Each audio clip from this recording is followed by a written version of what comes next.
ഇത് നമ്മുടെ ദേശീയപാതയോരത്ത് വളരെ മനോഹരമായ ഒരു ബഹുനില കെട്ടിടം എന്നതിനേക്ക് അപ്പുറത്തേക്ക് ആരോഗ്യരംഗത്ത് പാലക്കാട് ജില്ലയ്ക്ക് ഒരു സംഭാവനയും നൽകാൻ ഈ മെഡിക്കൽ കോളേജ് കൊണ്ട് ഈ 10 വർഷമായിട്ടും നാളിതുവരെയും സാധിച്ചിട്ടില്ല.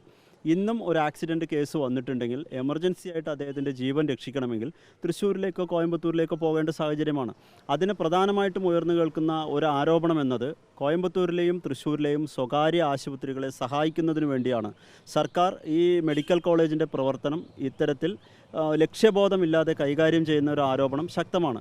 ഈ പാലക്കാട് ജില്ലയിൽ നിന്ന് 2 മന്ത്രിമാരുണ്ടായിട്ടും ഈ പാലക്കാട് ജില്ലയുടെ ആരോഗ്യരംഗത്ത് കാര്യമായ പുരോഗതി ഉണ്ടാക്കാൻ കഴിഞ്ഞിട്ടില്ല എങ്കിൽ അത് പാലക്കാട്ടുകാരോട് ആ മന്ത്രിമാർ ചെയ്യുന്ന ഒരു വലിയ വിവേചനമാണ്. അത് തിരുത്താനുള്ള നടപടി സർക്കാരിൻ്റെ ഭാഗത്തു നിന്ന് കൃത്യമായി ഉണ്ടാവേണ്ടതാണ്. ഇന്ന് ഇവിടേക്ക് പോകുമ്പോൾ ആളുകൾ പോകുന്നുണ്ടെങ്കിൽ അവർക്ക് ലഭ്യമായ ഒരു സർവീസും ആ ആശുപത്രിയിൽ നിന്ന് ലഭിക്കുന്നില്ല എന്നതാണ് വസ്തുത. അത് വിപുലപ്പെടുത്തേണ്ട കാലഘട്ടം അതിക്രമിച്ചു. ഇവിടെ പാലക്കാട്ടുകാർക്ക് അതിൻ്റെ ഗുണഫലം ലഭിക്കാനുള്ള സമയവും ഇതുപോലെ അതിക്രമിച്ചിരിക്കുകയാണ്.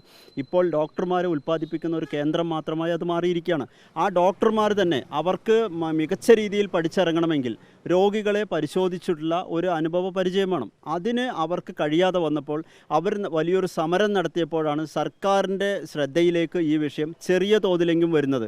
അത് മാറി പൂർണ്ണമായ രീതിയിൽ സജ്ജീകരിക്കാനുള്ള നടപടി സർക്കാർ കൈക്കൊള്ളണമെന്നാണ് ഞങ്ങൾക്ക് പാലക്കാട്ടുകാർക്ക് പറയാനുള്ളത്. അത് മികച്ച ഡോക്ടർമാർ ഈ മെഡിക്കൽ കോളേജിന് ഉൽപ്പാദിപ്പിക്കാൻ കഴിയണമെങ്കിൽ അവർക്ക് രോഗികളെ പരിശോധിക്കേണ്ടതുണ്ട്. ആ രോഗികളെ പരിശോധിക്കാനുള്ള ഭൗതിക സാഹചര്യം ഇല്ലാത്തിടത്തോളം ഈ കോളേജിൽ നിന്ന് പുറത്തിറങ്ങുന്ന ഡോക്ടർമാരുടെ അനുഭവ പരിജ്ഞാനവും അവിടെ ചോദ്യം ചെയ്യപ്പെടുകയാണ്. അത്തരത്തിലല്ല സർക്കാർ ധാരാളം പണം ചെലവഴിച്ചുകൊണ്ടാണ് ഓരോ ഡോക്ടറെയും ഉൽപ്പാദിപ്പിക്കുന്നത്.